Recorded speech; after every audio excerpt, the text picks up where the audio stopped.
I get left out of this all the time. Give it to you if you want.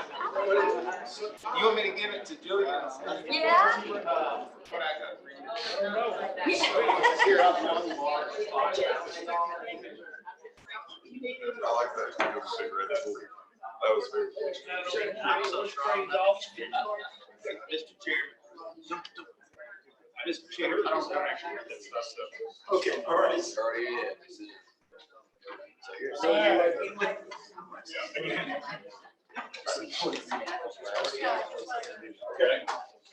I like The Easter bunny's coming up. He's ready.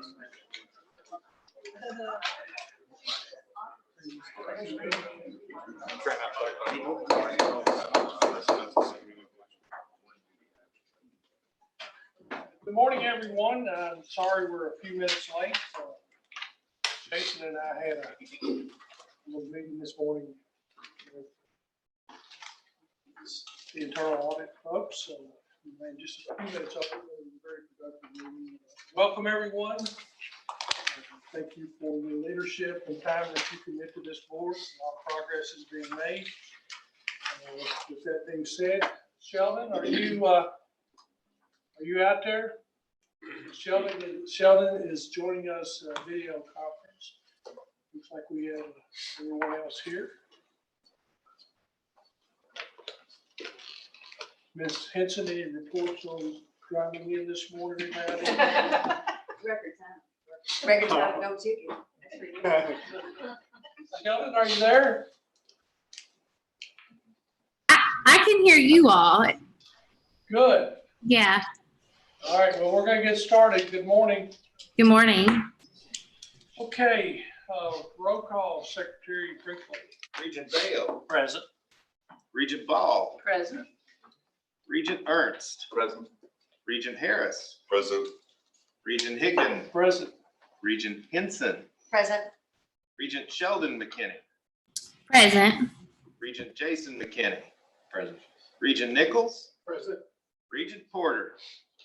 Present. Mr. Chair, we have 11 regents present representing the quorum of the board. Outstanding. Again, good morning. The minutes were distributed electronically. Are there any additions or corrections to the quarterly meeting minutes of December 13th, 2019? Hearing no additions or corrections, we entertain a motion for approval. Second. All right, we have a motion by Regent Jason McKinney and a second by Regent Will Harris. Any other discussions? All in favor of approval, aye. Aye. Opposed, like sign. The minutes are unanimous. I'll read the statement, typical statement about the consent agenda items.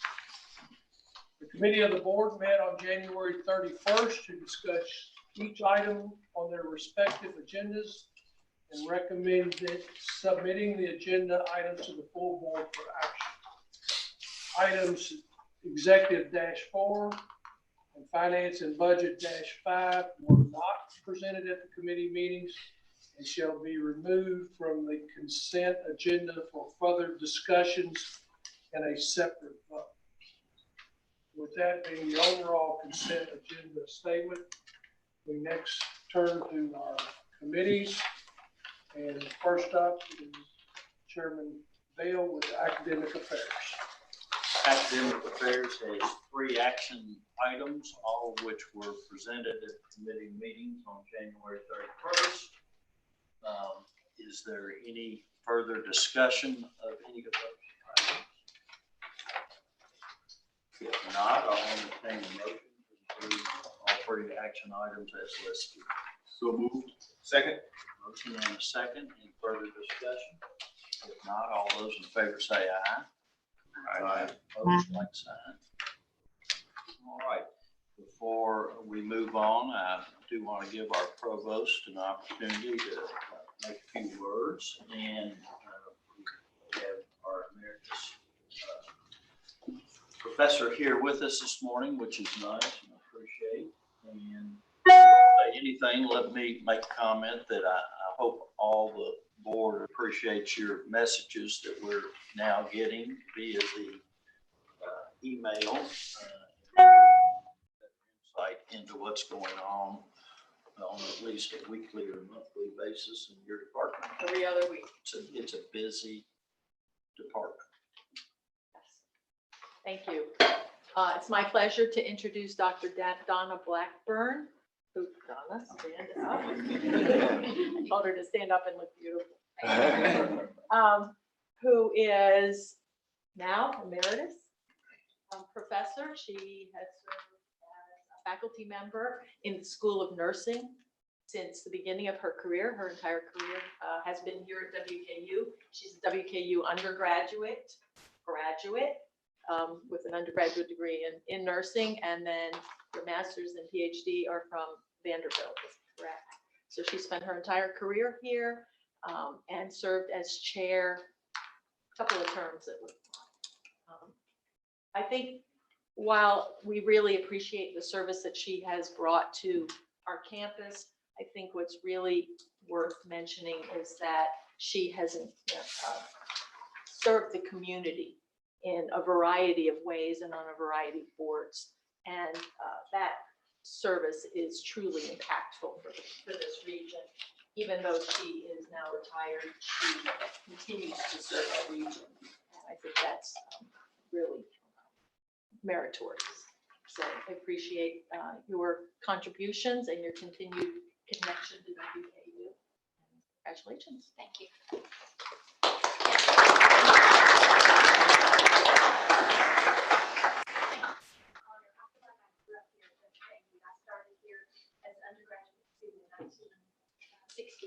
And so I feel like I've been here all my life, and it's been a very important part of my life. And it's been a wonderful journey, and I'm just glad that I had this opportunity. Thank you.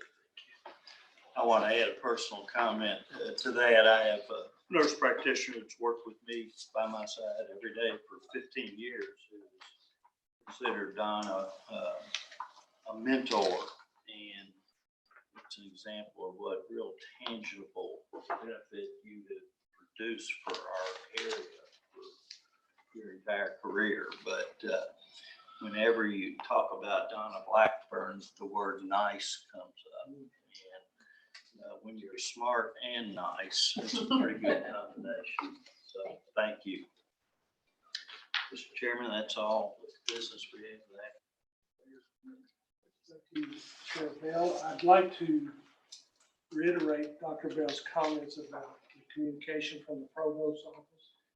And as I got in the room a little late, but I would like to extend a thank you and a welcome to the Provost and the deans and VPs for attending this morning. We really appreciate seeing your smiling faces. And as we take a break today, at some point,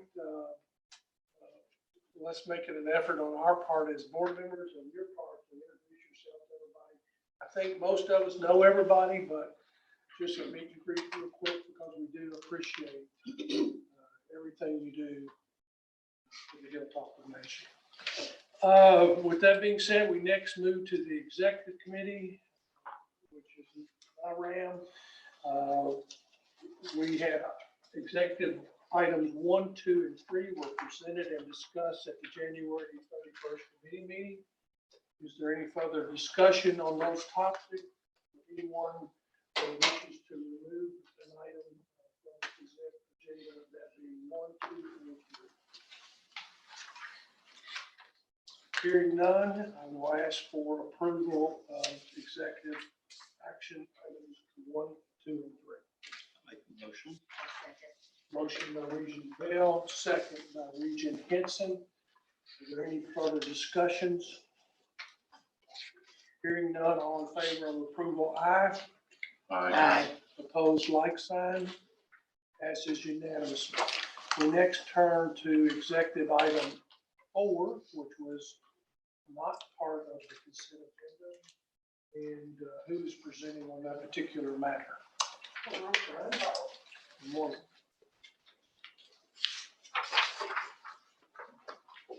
Good morning. As part of the project that we approved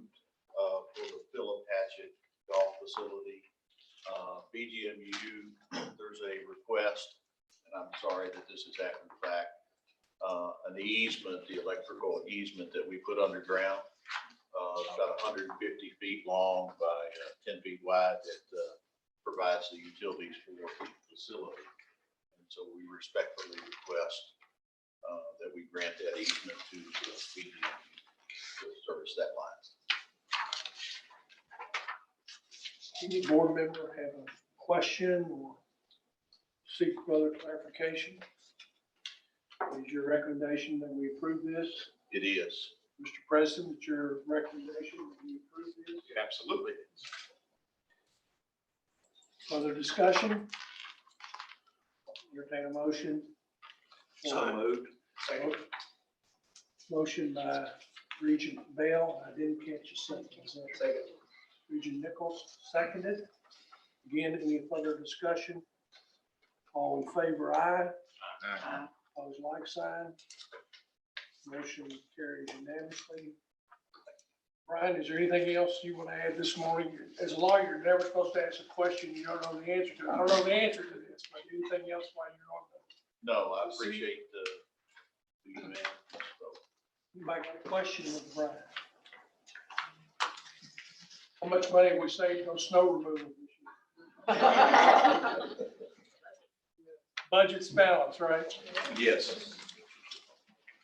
Okay, next committee meeting is Finance and Budget, Chair McKinney. Jason. All right. At our last committee meeting, items FB 1, 2, 3, and 4 were each discussed. And those are being presented on our consent agenda. Is there any further discussion on any of these items, or would anybody like to pull any of the items out for separate consideration? I don't need FB3 to be pulled out, but I cannot vote on the consent just because I have to abstain from FB3. I'm fine with it staying in and we can go ahead and proceed. I just want that. Any other further discussion?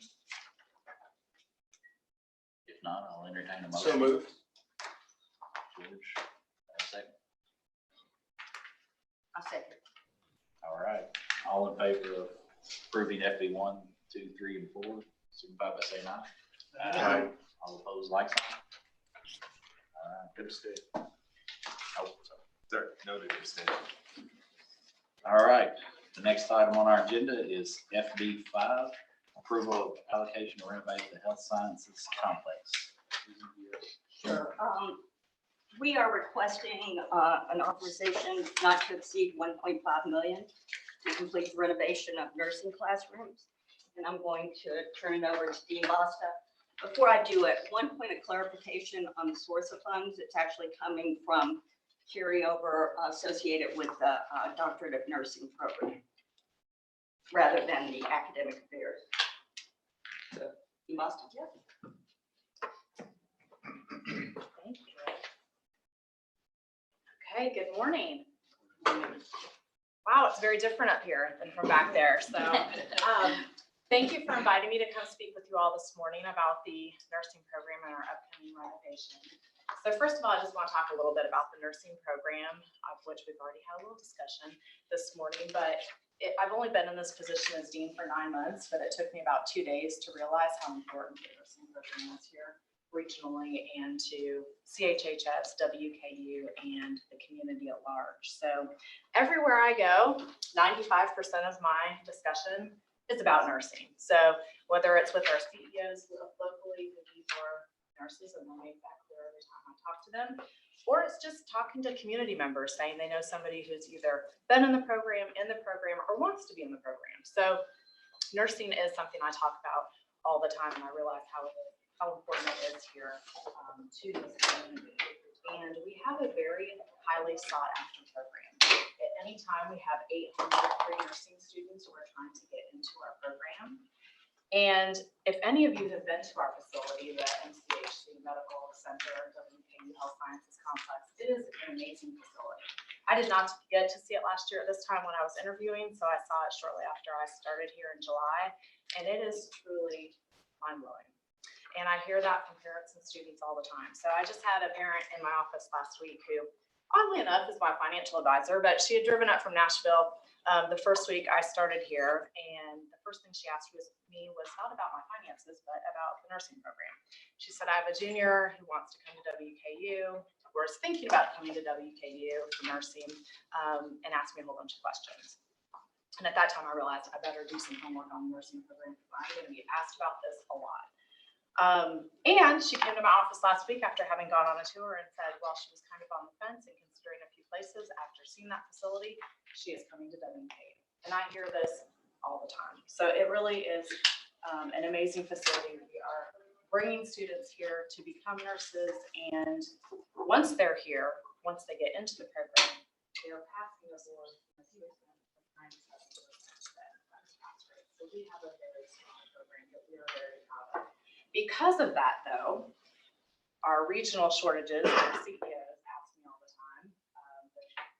The Chamber of Commerce also says if there's any way you could produce some more nurses, we will hire them immediately. And so when the building was built, we built classrooms to accommodate 80 students per cohort per semester. And then that changed as the shortages have become greater and the pressure to produce more nurses. They made the decision to up that cohort to between 100 and 130 students per semester per cohort. And while that's great because we're producing more nurses, we recently realized that that may put us in an issue with accreditation. So we could be out of compliance for our Board of Nursing accreditation. And I take that very seriously. So Mary and I, when she brought that to my attention, we thought through all the different options that were possible. One of the options was to reduce back down to 80 students per cohort. That would not make people here locally happy. It also would be not immediate because we've already admitted between 100 and 130 students per cohort. The second option is to double our faculty for the BSN program, but obviously that is going to have continuing costs each year, which is not an efficient way to be able to offer 2 sections of each course when we could have them as one.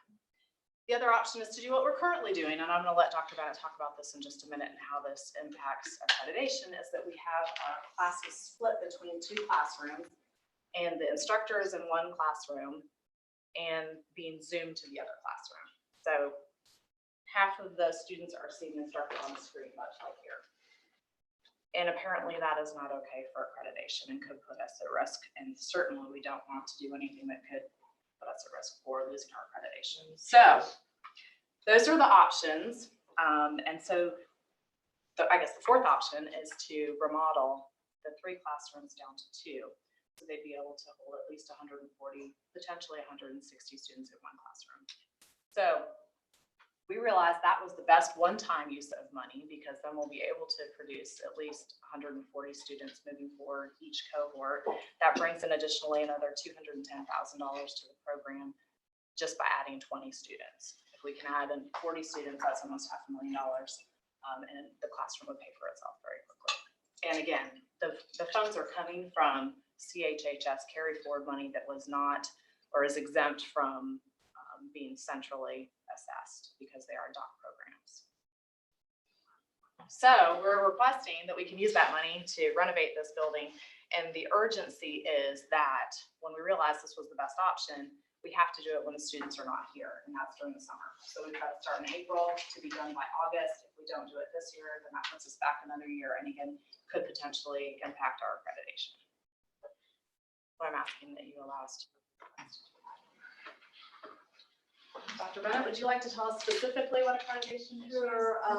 We're accredited by the Kentucky Board of Nursing and by CCNE. And when we first proposed to do this, the Kentucky Board of Nursing gave us their blessing to go to 120 to baccalaureate and 40 additional students in our MEPN program, which even the same classes.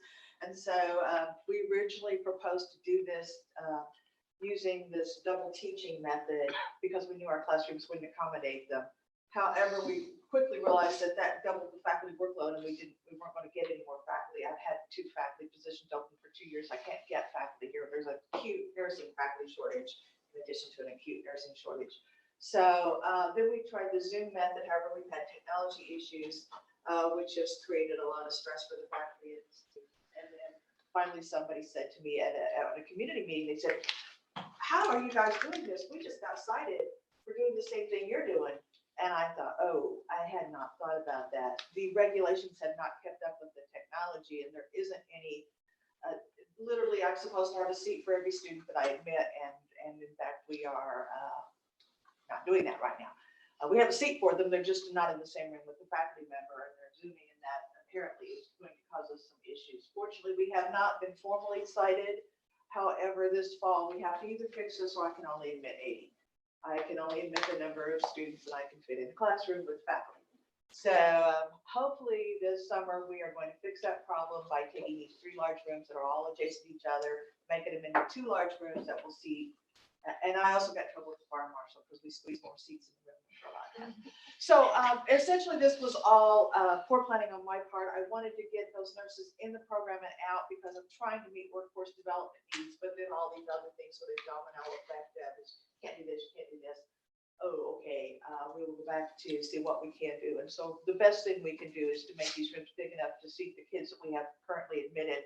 And just yesterday, we have 160 applicants for 120 seats to start this fall. And these are qualified applicants. We'd love to have them all. We're going to admit however many will fit in the rooms. And we hope to make the rooms bigger. Any questions? Thank you very much. Chair McKinney, one other thing, the project is authorized in the state budget. It's unfortunate that the accrediting body isn't keeping up with the times in terms of how we educate people. And the Board of Medicine is doing the same thing because UK was telling me that they're having issues also. So I know that we're all these boards have not kept up with the technology. That being said, we're in a tight spot. Does it negatively affect the students' experience doing it through the Zoom? Yeah, we've had some issues. What happens is that when we Zoom, we're having trouble with it dropping the audio sometimes. Sometimes it's dropping the visual. Sometimes they can hear the instructor, but they can't hear the questions the students in the other classroom are asking. So they get the answer from the faculty, but they don't know what the question was. So we're trying to deal with all these things. Like I said, we're just trying to make this work to get through this semester, and we're hoping for a better solution by fall. But we have tried a number of things. We're using the South Campus, but those classrooms are even smaller. We're still having to Zoom down there also. So we're also using some rooms here on the main campus. However, because our classes are scheduled so different than the rest of the university, we really can only have them on Thursday evening. So that's the only time they have space for a 3-hour class. So that's sort of making our lives difficult. But we're working with the situation, and we hope for a good solution by fall.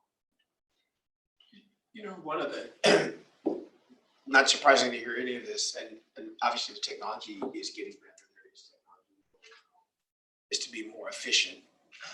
But the beauty of this is if we do the adjustment in the outlay of the room, that as the technology advances, they will have other options for the other 40 students that we'd like to get into the program as the technology advances. So this actually would be an additional improvement down the road that has nothing to do with the decision we make today. I've got 2 questions. The first one is, when I came to WKU many decades ago, WKU prided itself that we basically didn't have large classrooms. And so to me, you said these are one-time funds, but actually if you expand missions into the program, they are permanent funds on a recurring basis. And so can you elaborate a little bit why it is so difficult to find nursing faculty? Is that a salary issue? Is that a... We don't pay them enough. And they can go out and work and make a lot more than they do as faculty. And it's very difficult to want to convince them to work full time for us. So that's been an ongoing problem since I started 9 months ago, but I know it's historically been for quite a while. Yes, in addition to a nationwide faculty shortage, because nurses at the associate degree level make more than our faculty do, that it's hard to convince somebody to get a minimum of a master's degree to teach and to work for our salaries, even if they really would like to have that teaching schedule and they really would like to have summers off with their children. They usually will tell me, I just can't afford this because I make so much more working 3 days a week at the hospital that this is a difficult sell, particularly when we try to talk about what it takes to get tenure, to get the doctorate, to do research. it's just a very hard sell. And all across the nation, we're all scrambling for the same few people that went forward to get doctorates. Okay, yeah, makes sense. My second question is about these carry forward funds. So I'm coming from the science college and I'm not aware that the science college, for example, could accumulate so much money for such a project. Can you sort of elaborate a little bit how such a large sum of money comes about from the projected program? Well, if I understand it, again, I'm new, so I'll throw this to Susan if this isn't correct, but any of the professional doctorates, when they were created, have to already be operating on RCM. So they are covering their expenses, and any revenue that then is incurred is kept in the college and not subject to any tax, basically, at central administration. Is that correct? That's correct. And so that's where that money has come from, is that has piled up over the years from our professional doctorates. So that's an accumulation over several years to make that happen. And the doctorate program is currently paying the lease on the building, or the nursing's part of the lease. And so they do have to bring in a significant amount of money and show that they completely self-support the faculty salaries and the building lease for that program. That was part of the deal to get the doctorate here. Okay, thank you. Any further questions? If not, I'll entertain a motion to approve FP5. So moved. Second. All in favor, signify by saying aye. Aye. All opposed, like sign. All right, the motion carries. That ends the agenda for the financial budget. Next, we turn to student affairs and Chair Henson.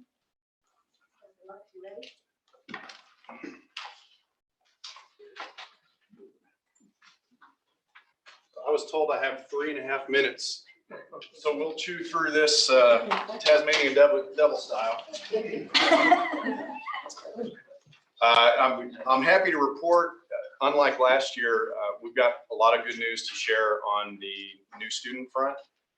When we looked, starting off just at raw admissions numbers, so far this year, we've admitted 154 more students on this date this year than on this date last year.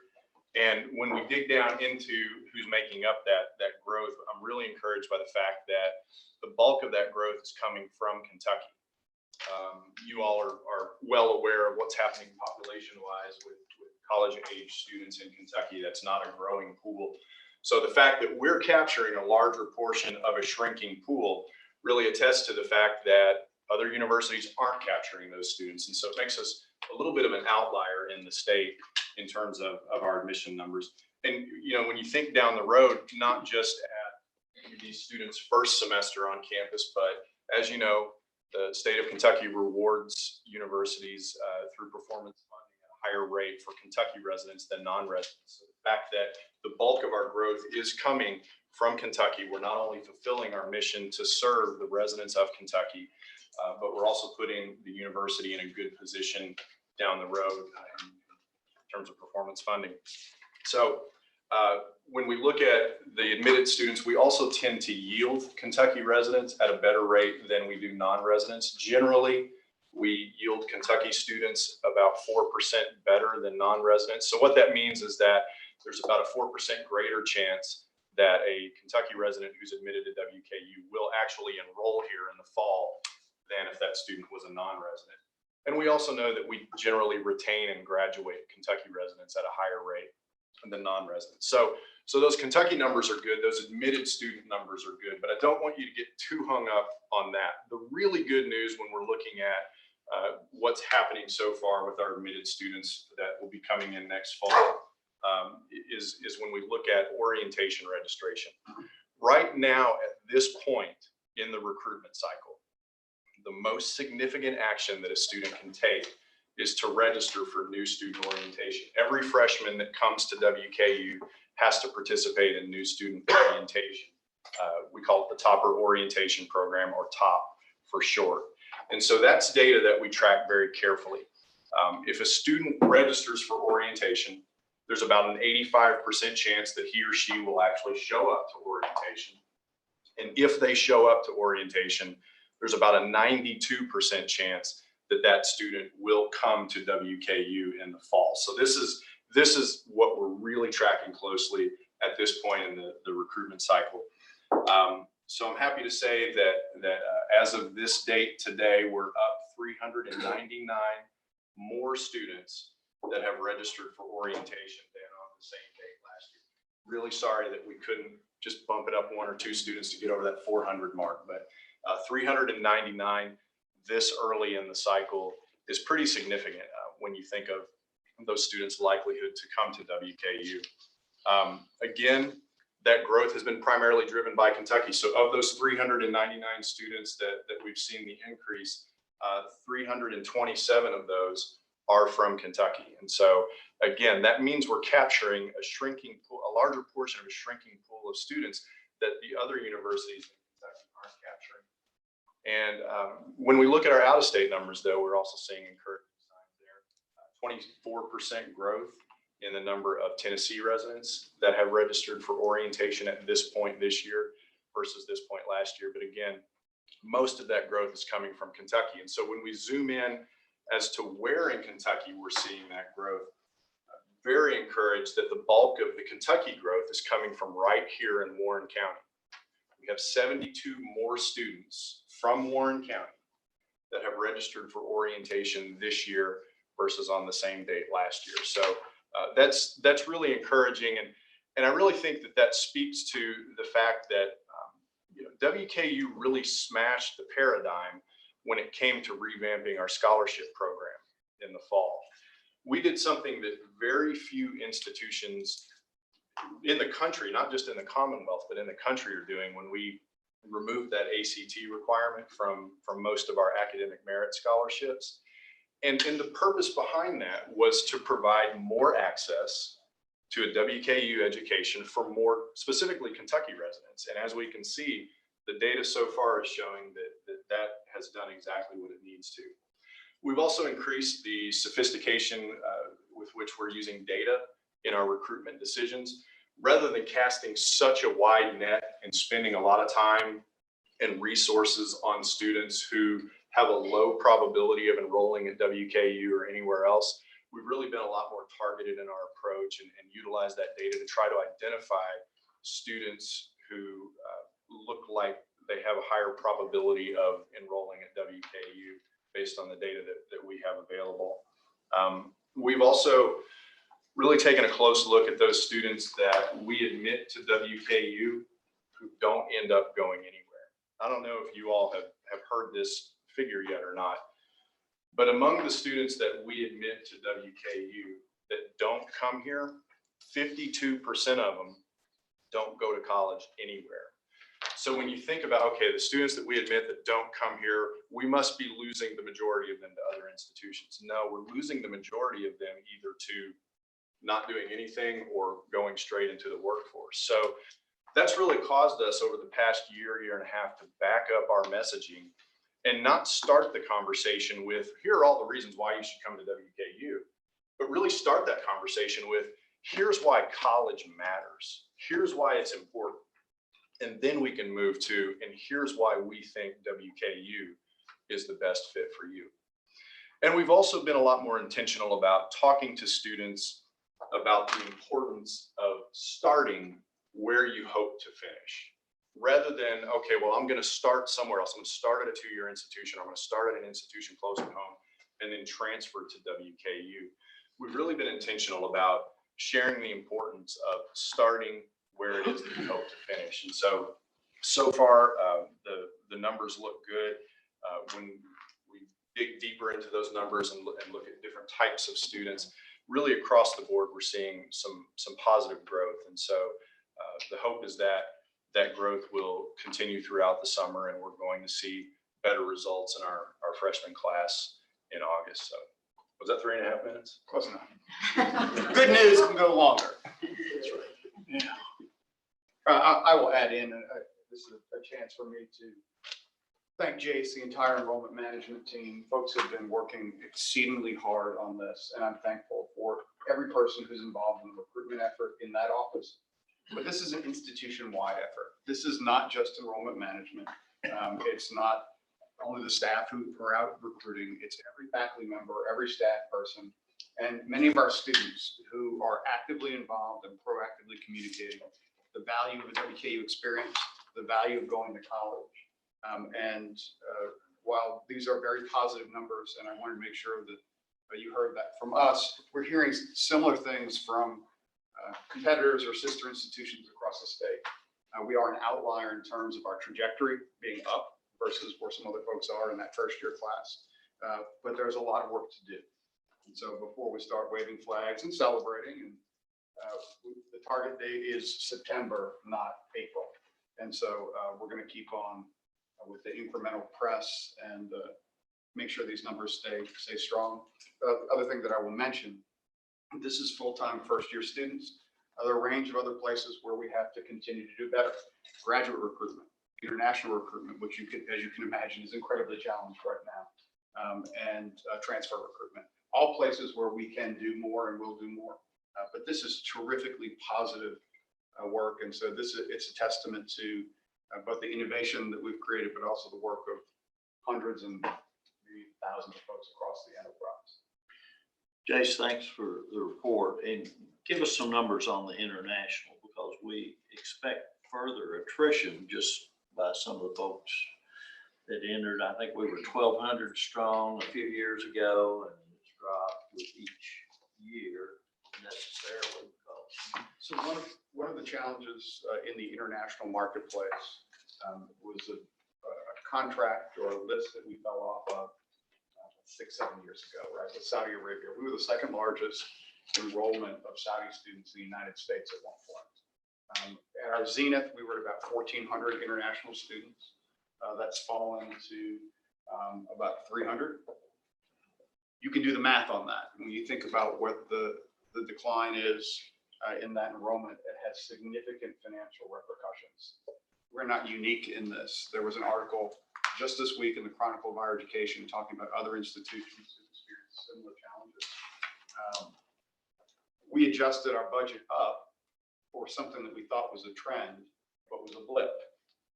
And so we're continuing to build relationships, form relationships, deepen relationships internationally. But it is a market where we're having to be both cautious, but a market that we have to rebuild some relationships in.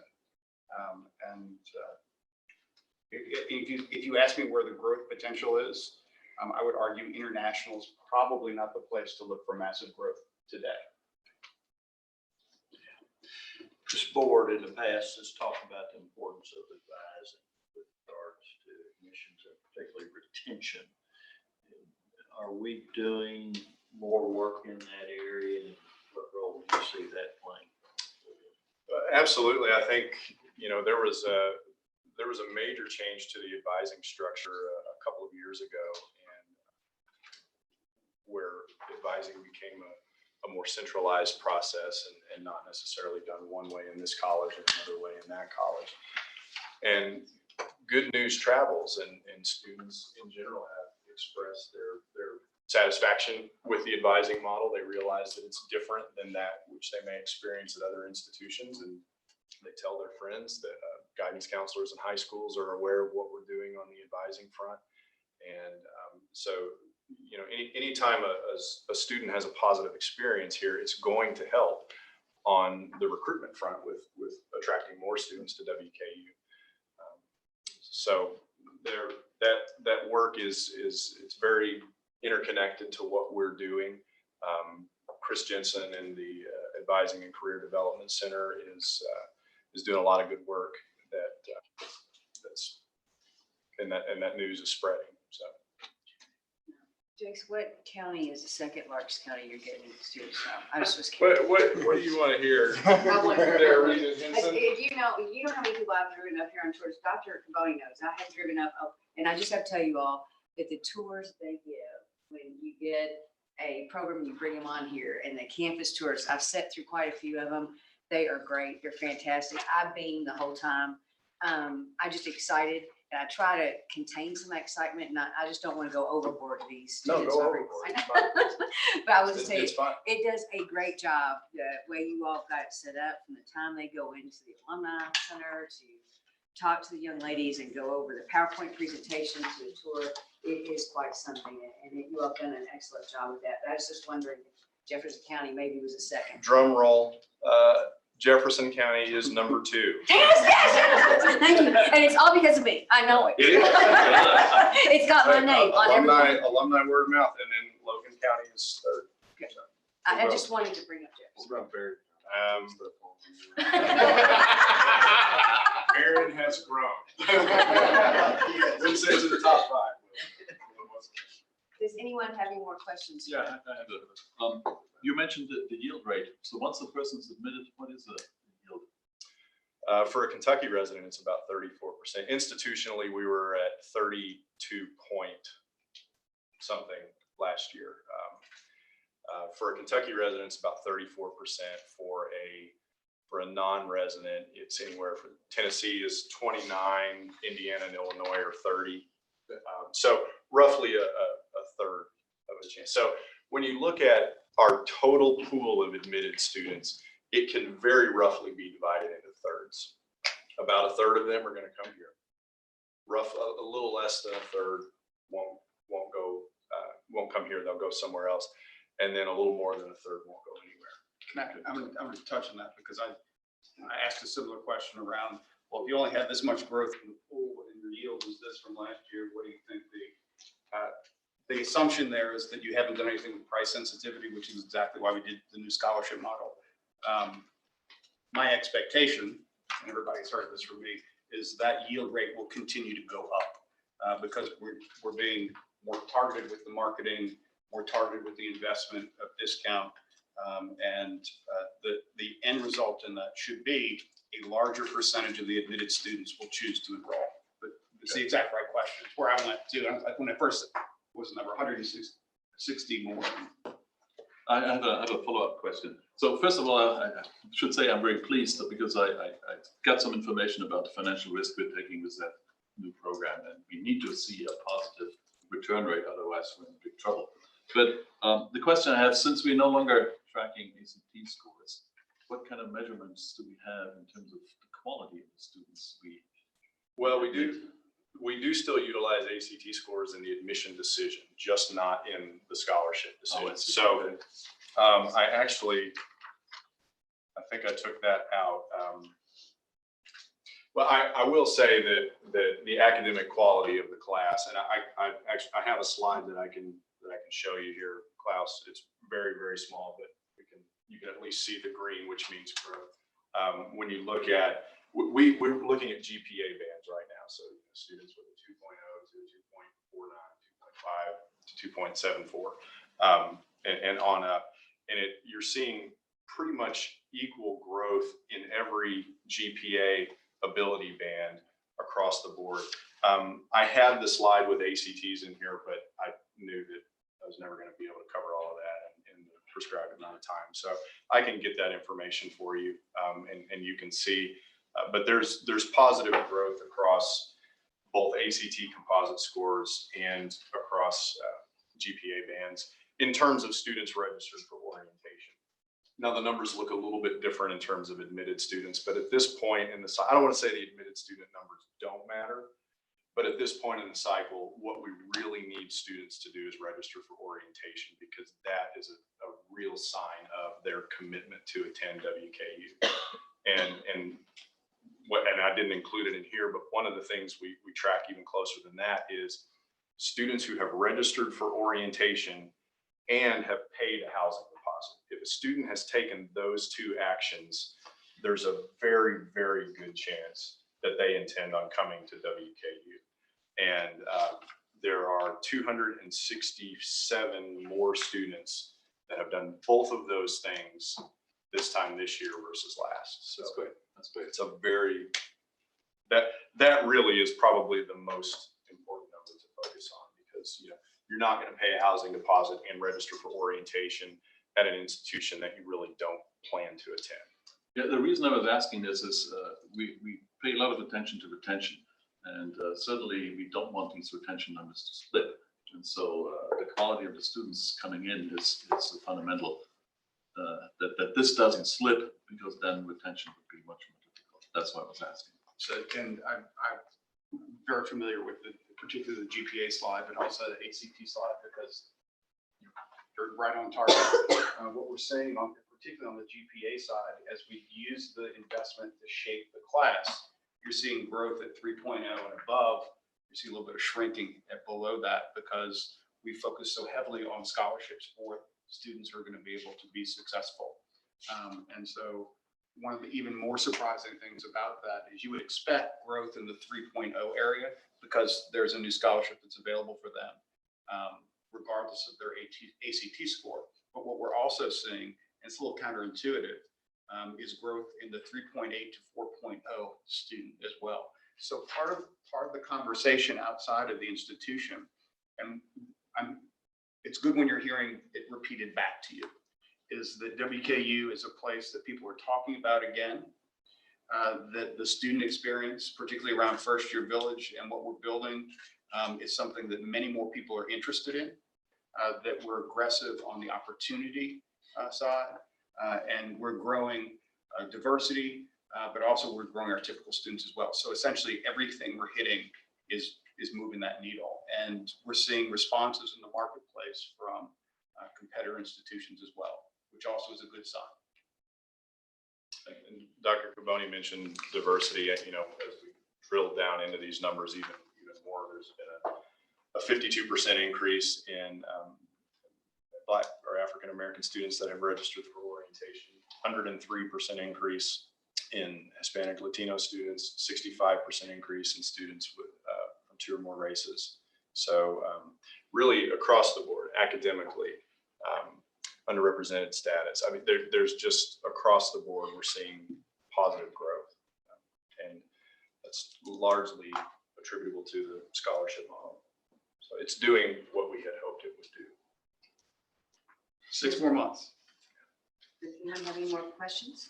Well, I think it's worth noting that everything we've talked about here really goes back to what was talked about with the strategic plan and then the revamping curriculum and budget, and even with the nursing program, putting money towards something that we know is working. There's demand. These are the kind of problems we want, even though the accrediting boards may not be keeping up with stuff, but be that as it may, it's exciting to hear these numbers.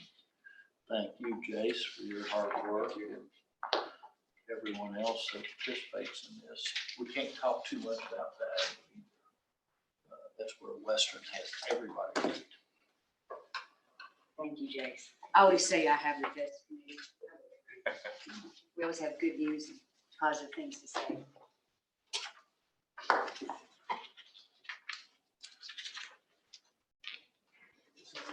Yes. Okay, that finishes our committee part of the agenda. I want to go offline for just a second. If I may, I'd like to ask the VPs and the deans and other directors that are here today to stand up and introduce yourself to the board so that we can greet you and meet you during the break. So Amanda, I'm going to start with you over in the back corner because the last person in the church pew that gets called. Amanda Tribune, Vice President for Philanthropy and Alumni Engagement. Mike Riegel, Assistant Vice President for Student Engagement. Good morning, John Mark Francis, Director of Marketing. Good morning, Rebecca Russell, Interim Budget Director. Hello, Christy Smith, Interim CFO. Larry Snyder, Dean of Potter College of Arts and Letters. Suzanne DeVries, Dean of University of Libraries. Tony Gillespie, Human Resources. Greg Arbuckle, Interim Dean, Ogden College of Science and Engineering. Good morning, Corinne Murphy, Dean, College of Education and Behavioral Science. Good morning, Chris Shook. I am Dean of the Gordon Ford College. Brian Kuster, Vice President for the Relevant Student Experience. Jace Loves, Director of Recruitment and Admissions. Tanya Basta, Dean of College of Health and Human Services.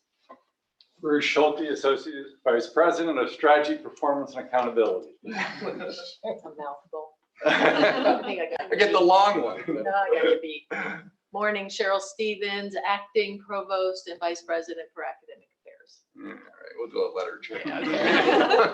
Morning, Jennifer Smith, Special Assistant to the President for Government Community Relations. Susan Howard, EVP, Strategy, Operations, and Finance. You gotta say it all. You can't say EVP, that ruins it. I think they get it. Jennifer Tugas, Interim Assistant Vice President for Business Services.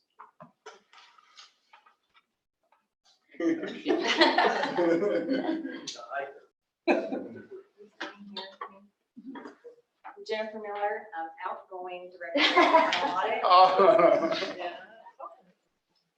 Andrea Anderson, Assistant General Counsel. Deborah Wilkins, General Counsel. Brian Russell, Chief Facilities Officer. Hello, Todd Stewart, Director of Athletics. Let the board express our appreciation for all that you do. Skipped over Bob. Skip. Who we got? Bob. Oh, everybody knows Skip Ball. Bob is. Bob Skipper, Director of Media Relations. Let us express our appreciation for all you do for Western and your leadership. And, thank you for being here this morning.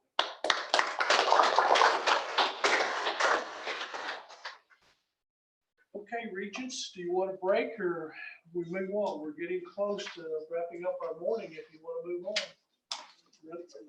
Will it work? Move on? In other business, we'll move next to the president. Chair Higdon, Regents, thanks so much for the opportunity. This is something we introduced in the fall, an occasional update from me to you in a bit of a more formal way than just responding to inquiries. And so I want to touch on 3 areas today. The last of which will be a House budget update. The second of which will be a recap of the Council on Post-Secondary Education presentation that I made in January, looking at some of those data.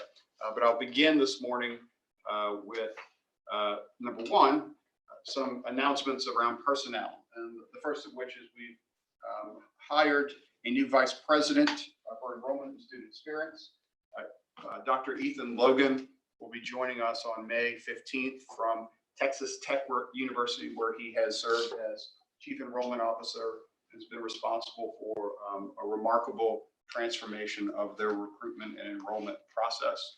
He spent his entire career there, and we're fortunate to have him join us.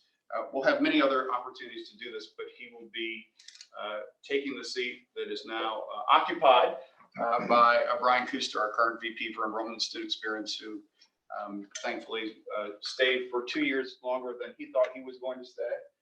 But I knew he would stay longer, and has done a remarkable job at transforming that organization. But many more opportunities to celebrate him.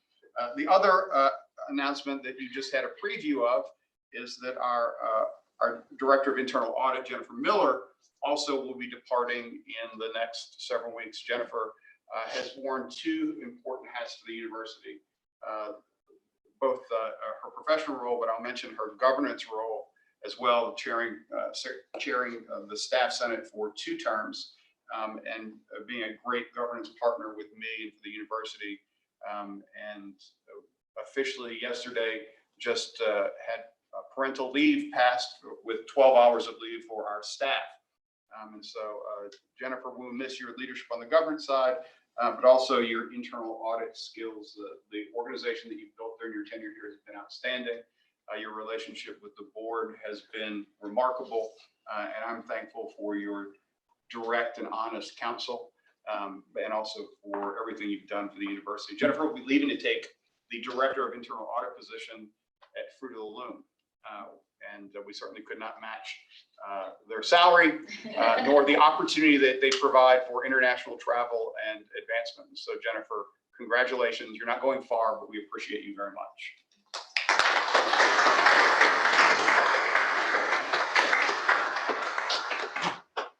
Second, and less 1B, is some of the work that I wanted to update you on with the university's preparation for any eventuality of coronavirus or COVID-19 coming to Bowling Green and Warren County. Our emergency management group has been working on this now for about 6 weeks.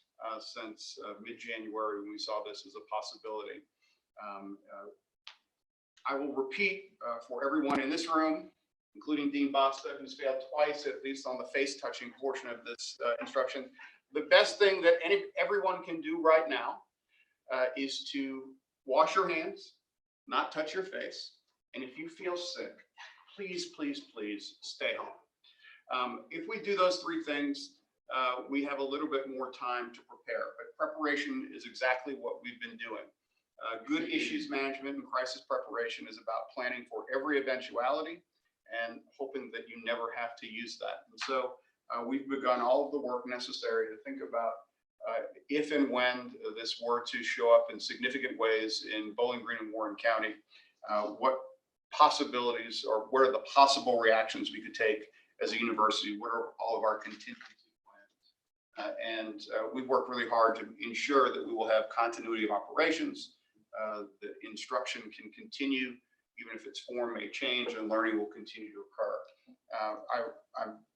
I know that there was a case yesterday that was discovered in Williamson County in Tennessee, so on our doorsteps. But we're working closely, not just together as an institution, but with our partners in the medical community here in Bowling Green, but also with city and county leadership as well, to make sure we're all ready and all working together. I will turn to the provost just for a moment. She has been updating the community, but also helping our faculty proactively think about how it is their instruction might shift in the event that we have to do something a little more radical. Sure.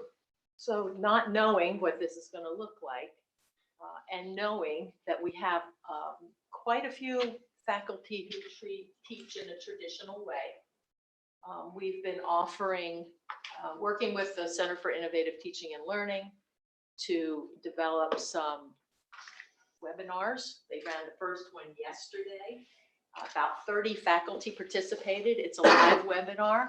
They delivered, essentially gave the faculty ideas about how they could deliver their class if they can't go to face-to-face. What options do they have? What technologies are available? People who don't know. And so we wanted them to start thinking about what they would do in the case that we said we can't have face-to-face classes. I hear 30 is a pretty good number for first pass, and it's only been 3 days since we advertised it. There will be another one next week. There will be a few after that, and they're going to record some so that they will be online and accessible to anybody who's interested. There are instructional designers in the Center for Innovative Teaching and Learning, and we've invited people to come and work one-on-one if they have questions, if they have challenges. Please come and we can help you figure out how you're going to deliver your class. And I think the important thing is that it doesn't have to look the way they said it would on the syllabus. But the idea is that they deliver this class in such a way that the students get a good experience and can complete. So I'm very concerned with how students are treated if a student isn't feeling well, to not be penalized because they don't come to class or because they turn in an assignment late. That's just unacceptable at this point. So we're working on that as well. We want all the students to be able to get through the semester successfully. And Provost Stevens, and I'll add on to that, paying attention to the student experience is also the same thing that we need to pay attention to for our faculty and staff, to make sure that everyone understands that the way you get through a challenging situation is by working together as a community, being flexible, everybody carrying some extra weight on occasion. So if someone in your area isn't going to be in, that you can pick up the slack and they'll pick up the slack for you. This is something that we do as a community during the summer anyway, in a smaller way. But at the end of the day, all we can do is prepare for every contingency and be ready, all the while hoping that we get through this with minimal disruption. And so it's not a time to panic. It is a time to be thoughtful and take the opportunity to be prepared that we have given where we are in the situation. It might be worth interjecting a good time to dust off Jose Bone's book, Teaching Naked, which we all heard about at a state higher ed convention one time, and he elucidates in that book many ways that you can teach without being physically present. So if someone needs inspiration, that's a good book to look at. Yeah, and one of the outgrowths of this may be, we never have to use it because of coronavirus, but even more faculty who might think a little bit differently about instruction just because they're having to prepare for something that usually they wouldn't have to prepare for. So The healthcare industry's got to go through the same thing. See a big jump in telehealth and how it can be used. And you may see that on campus too. I think Julia shared with me, she did a telehealth visit just, I don't think that violates HIPAA, I'm sorry. Did a telehealth visit just a few weeks ago and really suggested that if you're unable to get into or don't want to walk down to the on-campus clinic or make a visit with your provider in town, that's an option always available to our faculty and staff, and you found it remarkably helpful. Very helpful, very easy, convenient. Because I was working so hard here, I couldn't break away.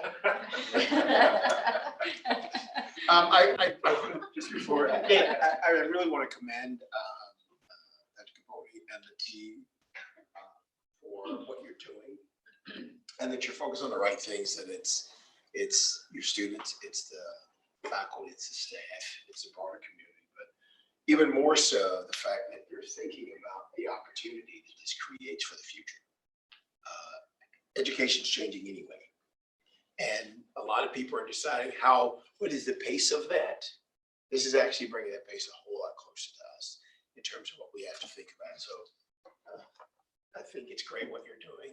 And so I really do commend you for your activities, because this will pay off, not just in what we're dealing with in the crisis today, but what we can do tomorrow in terms of teaching our students.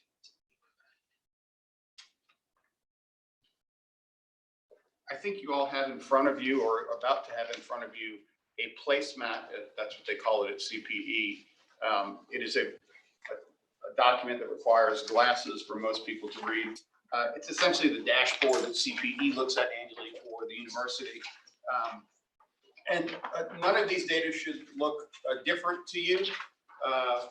Bruce Schulte, with his exceedingly long title, tracks 84 or so various metrics for us, and we keep up to date on.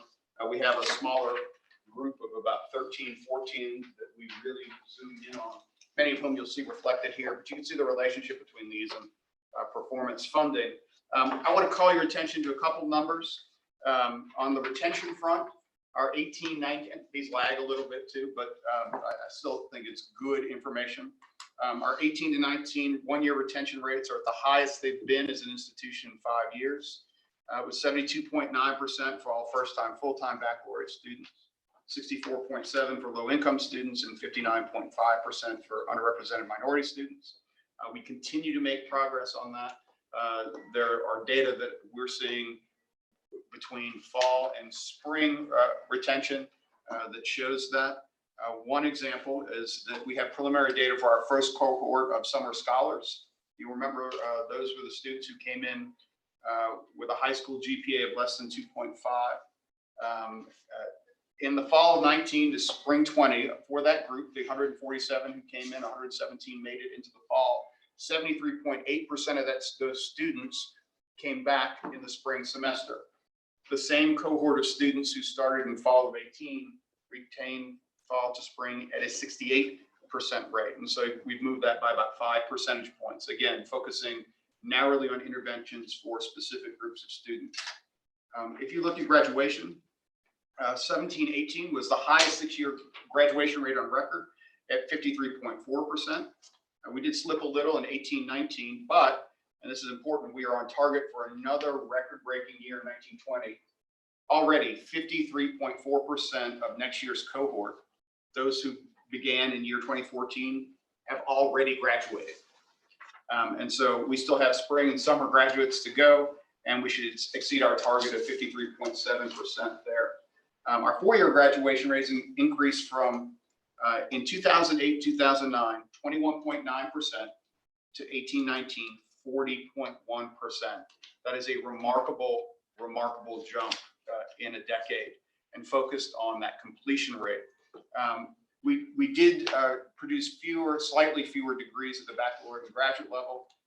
Those correspond to declining entering cohorts in the entry years. But while degrees awarded to low-income students declined, we awarded baccalaureate degrees to the highest number of underrepresented minority students since 2010, when the current edition of URM was developed. And so that's a crucially important market for us. When you think about the demographic shift going on in the United States, the numbers you hear from Jace around growth in underrepresented minority students is the future majority of enrollment in our institutions eventually. So we have to pay attention to those demographic shifts. I'm also proud that our average time to degree has decreased from 4.28 years in 2008-09 to 4.05 years in 2018-2019. What does that mean? It means that while we still measure that 6-year time to degree, we're really trying to focus on getting folks done in 4 years to reduce that debt load. And part of that, we moved our target last year from 38.6 hours at graduation down to 37 hours at graduation, total credit hours. Most undergraduate degrees are about 120 hours in total credit. This year, we surpassed even that new target where we hit an average of 136.3 credit hours. Now, this is terrific work by our faculty advisors, our central advisors, everybody who's helping folks pick the right courses and help them getting into the majors that they're going to stay in and graduate from instead of shifting around or pre-picking a major and then moving into a different major. So I think we've done some good work there. We won't ever get this down to 120, nor should we. And the reason for that is that we have some eminently bright students who enter with a year, some 2 years of already accumulated credit. They want to spend more than just 2 years with us and pursue 2 majors or 2 majors and a minor, or 1 major and 3 minors. And how many majors do you have, Will? 1 major, 1 minor, 2 minors. There we go. So that takes more than 120 credit hours, but actually really prepares these young folks for what they're going to go do afterward and give them a range of opportunities. The success of underprepared students in gateway courses. We made significant progress increasing the percentage of our incoming students who complete a credit-bearing course within their first year. And I particularly want to call out the efforts of Klaus's colleagues in the math department who have been really important in this success, and also the faculty in our Department of English. We're going to see even higher rates of success in credit-bearing courses because we essentially have eliminated developmental coursework and really trying to help students take credit-bearing classes with supplemental instruction alongside them to help them move towards success. Our net price did increase slightly this year. I think, and I know that our new scholarship program will continue to focus on affordability, but we are still less expensive than all other Kentucky institutions, except for KSU, Murray, and NKU. WKU, in addition to an undergraduate experience that's unparalleled, a first-year village, learning communities is getting ready to open and transform that first-year experience even further. A campus that is unparalleled, an hour north of hottest city in the country, and a remarkable value at that, tens of thousands of dollars less than those other institutions, is something we should all be very proud of. That's point 2 of the President's report. And finally, last night, the House version of the executive branch budget was introduced and in the Appropriations and Revenue Committee. And this is important for as we're crafting budgets for next year. The House transferred the governor's 1% increase to base budgets that was proposed by Governor Beshear and put that in the performance pool funding budget. In year 1, that's another $23.6 million. And in year 2, another $17.2 million, a total of $40 million over the biennium more that will flow through performance funding. There's also a 2% stop loss provision that helps make sure that no institution, particularly Kentucky State, Morehead, and Murray, is hurt by the shifting of dollars. The shift from resources will continue, but you don't want to, the way the law was written, that would have had, there would have been no stop loss next year, and there would have been a massive shift. So did that. The budget includes funding for the Gatton Academy and Kentucky Mesonet at current levels. That's $4.7 million for Gatton and $750,000 for Mesonet. And then the House kept Governor Beshear's Resurgence Fund, which is important for us in terms of maintaining our facilities at a $2 from the state, $1 from the university opportunity for us. This is the middle of a long process. And so Jennifer will communicate to campus today.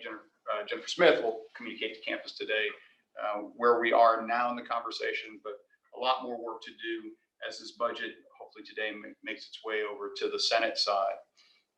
One final note on House Bill 171. This is a KERS reform bill, which would give us an opportunity to perhaps stay in the system and pay our unfunded liability over 27 years.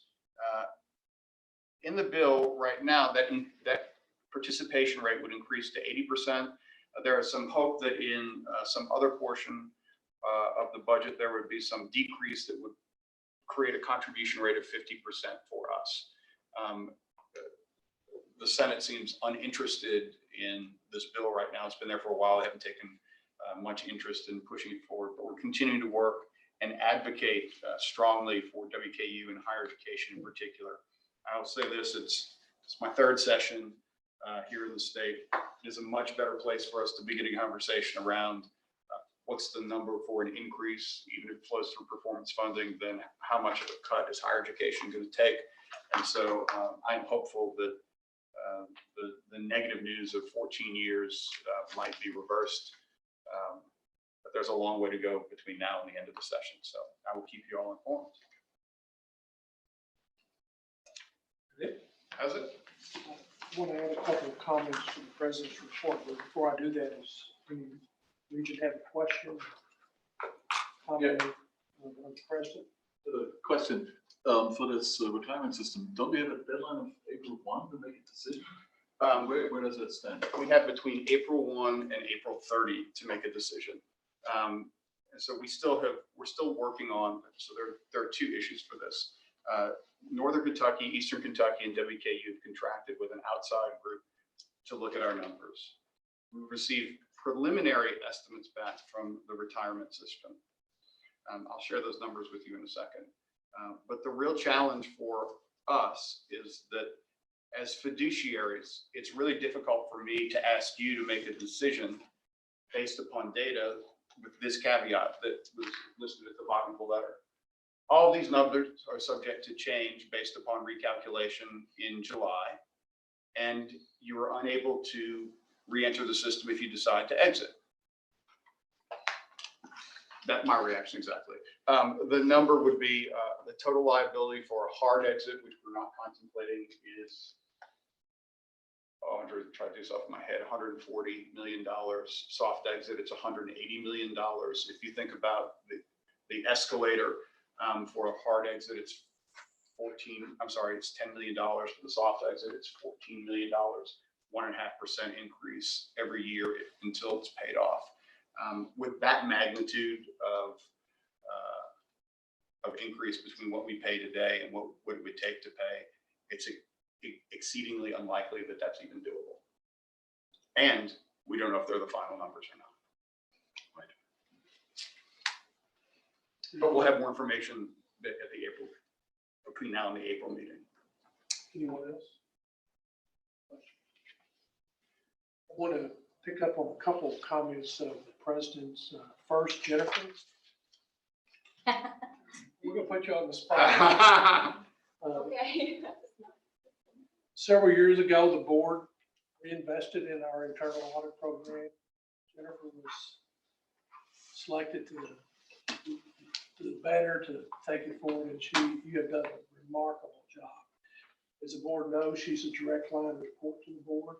Our greatest fiduciary responsibility lies in the internal audit program, and you've done a tremendous job.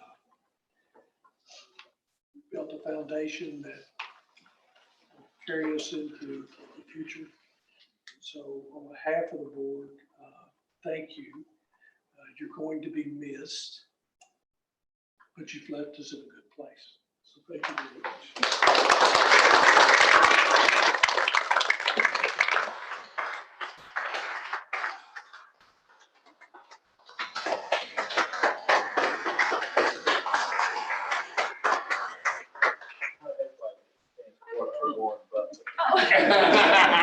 Let's face it. Well, I just want to say thank you, everybody. Listen, thank you so much. Everybody in this room, it's been a great partner for me and internal audit, and the board, of course, so supportive. And I know that we built a great department, and I know that it's going to go on and do great things and be even better than what we have right now. So I'm sorry, I don't even know what to say. I have loved this experience, and this is my home. It has been since 1998 when I stepped foot on campus as a student, and I love WKU, and I will not be far. And I know, eventually maybe I'll be back someday. I don't know, but I appreciate the experience and the support, and I will miss all of you. But I'm not far. So thank you so much. Thank you, Jim. Would you introduce your associate, Sarah? This is Sarah Reese. She has been with me for almost 5 years now. And I've said her name in this meeting before. She's phenomenal. And I'm just so thankful that she came to me and I hired her, thank goodness. But she's great, and I look forward to seeing what she can do with this department. I know it's in good hands if that's the case. But I don't know if you want to say anything, but Sarah's wonderful. I know she'll take it farther than I have, and it's in good hands. So I'm not a great off-the-cuff speaker, but I just want to say Jennifer has been a fantastic mentor, and I'm so glad that she took a chance on hiring me. Couldn't have had anybody better in this role, so I appreciate everything you've done to set us up to be a great department. So thank you. Thank you. Thank you. I want to report to the board that earlier this year, Chair Gil Johnson initiated sort of a social setting with the campus groups, and he and I had dinner one evening with the faculty senate. It was very productive. Great outreach and efforts of shared governance. Last night, Jason McKinney, as vice chair, and myself had the opportunity to have a social dinner with the staff senate, of which Jennifer chairs that position. It was a very informative night.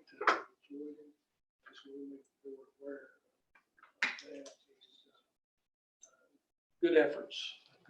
We heard a lot of great information. Earlier in the year, we had board assessments. I had compiled the responses and passed those out, let you take them with you for digesting, and reach out to you in the coming weeks as we address how we need to train and assess our board going forward. I will say to you that the responses were a little lacking, but statistically is probably a good indicator of some of the things as board we need to be working on. With that being said, before I announce the upcoming events, any board member have anything they want to say? Will? Yeah, so I wanted to give you all, I guess, an announcement from SGA standpoint and kind of update you all on the world of students and student government. So I know that's something that we've never done here while I've been here, and I thought that would be something beneficial to add so you all can get a little bit of our perspective. So updates as far as SGA goes, we've got a couple new programs that we've revamped and restarted up, one of which is called the Earn a Computer program, which gives students the opportunity to complete community service and receive a free iMac, which is a partnership with our recycled computer program and with surplus. And we've had 23 students that have been accepted for that program for the first year back on campus. So that was great to see that. And we should be sending those computers out after spring break. And that's an awesome opportunity for those students. Secondly, we've given out over $38,000 in scholarships this year and funded $16,000 in organizations. And this is where all that SGA money is going, is towards those main projects and programs, which when you break it down, that's funding close to 50 student organizations and a lot of students. I can't do the math that quick in my head. Also, another thing that we've done this year is a continuation of a program called Go With The Flow, which places feminine hygiene products throughout campus, and they're in bathrooms located throughout campus in order for easy access and free access across campus to those hygiene products. One of the big things that we've been working on is our Special Projects Fund. And this year we are doing a hammock bill, which Brian Kuster and Brian Russell have helped out a lot with. Basically, one of the things that we saw a need was SGA funding more physical changes to campus. And we've decided to move forward with a hammock bill, which will place different hammock areas around campus. It's a little cold today, but if you were here yesterday, you would have seen plenty of students that would be hammocking around campus on trees. And basically the goal and the purpose of this was to reduce the stress on trees and to give students the opportunity to have quick and easy access to hammocks, partnering with the residence halls and the Residence Hall Association in order to do so. Also, I wanted to thank Brian Russell, who's heading the campus master plan, the 10-year plan for the university. Brian has done a tremendous job in getting student input on that committee, which is something that I will always advocate and value as a student and as a student body president. So I thank you, Brian, for doing that. And, you know, that's just another great example of the student-centered and shared governance approach that we have at this university. Also, an update from this week, we had our Rally for Higher Education in Frankfurt, which was a great showing. I'd like to thank President Caboni and Jennifer for attending the rally. They were the only two administrators from the entire state of Kentucky that came to the rally and represented their respective institutions. And I think that is very telling of our administrators here at Western Kentucky University. And you don't find anybody else like that. You know, we had all the public institutions represented. So that's the schools up top that wear red and schools up top that wear blue, and everybody else in the state of Kentucky that were there. And only President Caboni was the only president that attended the event. So thank you for that. That was a fantastic opportunity. And also, just as a side note, SGA is still waiting on their dinner from you.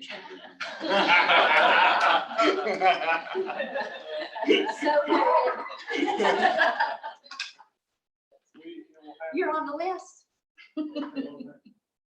Thank you. Regent Nichols, anything? Nope, that's good. Regent Klaus? Regent Henson? I'm just glad to be here. Regent Bell? Just a comment. I had the distinct privilege of accompanying President Caboni and Jennifer Smith one day with legislative visits, basically the Senate leadership. And those two folks are phenomenal. So we're well represented in Frankfurt. The respect and the integrity that the senators showed those two individuals was very apparent. And so the relationship that we built, the information that they shared with you, your ability to comment, and interject, recommend, we're well represented. Jason, anything? Two quick things. Dave? I will miss Jennifer Miller. She has been a tremendous advocate for staff. and also in her role as internal audit. We had the unfortunate need 5 years ago to utilize her services briefly, and that was the first time I'd met her. She was tremendous in that role, and I cannot think of a way that could have been handled with higher level of integrity. And I personally and professionally miss her on this campus. Second note quickly, I was in Washington a couple of weeks ago to represent public broadcasting, and it is great when the representatives that we know, particularly Congressman Guthrie, James Comer, and even Senator Paul, will acknowledge us on site as WKU. And even in a room of 38 broadcasters, Congressman Guthrie specifically called attention to the fact that we were here representing the Western Kentucky University and how proud he was of the university. And that's when you can get them to say things before you have to speak, that means that the message is getting through. So I just want to say great work. I think the message is getting across, and I think our Washington representation understands it. I'd just like to say thank you to all. I mean, what a great meeting, and I think we're headed in a wonderful direction. Porter. From that. Regent Gilman, are you there?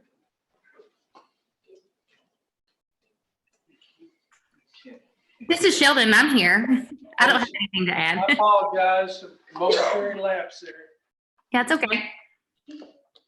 Sheldon, any comments or questions? No, thank you all for a great meeting today. I've enjoyed listening, and thanks for creating an environment where it's okay to stay home if you are sick or if your children have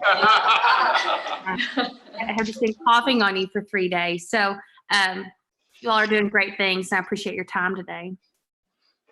Apologize for the name snafu. I don't know where I got Gilman from. Yeah, it's okay. Thank you, Sheldon. Anything else? Look at our upcoming dates. So you do know the committee meeting changed to April 17th so that we can have coordination with the kickoff event. I apologize to a couple of the regents that this created a conflict for. But otherwise we're going to go with April 17th. You see our meeting schedules.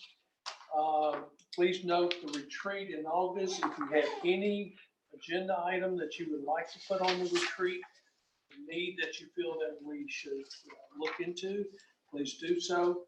And also think about more training and items or matters that you might want to accomplish or undertake in some regent board training. Ready to tour? The last thing is your update on our Commons tour. Yes, so we are going to load the shuttle right out here downstairs on the street. We'll stay and make that.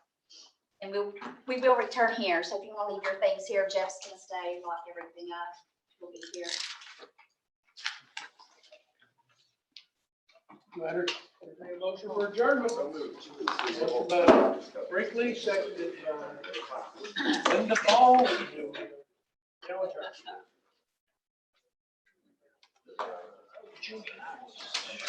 Thank you. Yes, take a rest of your break.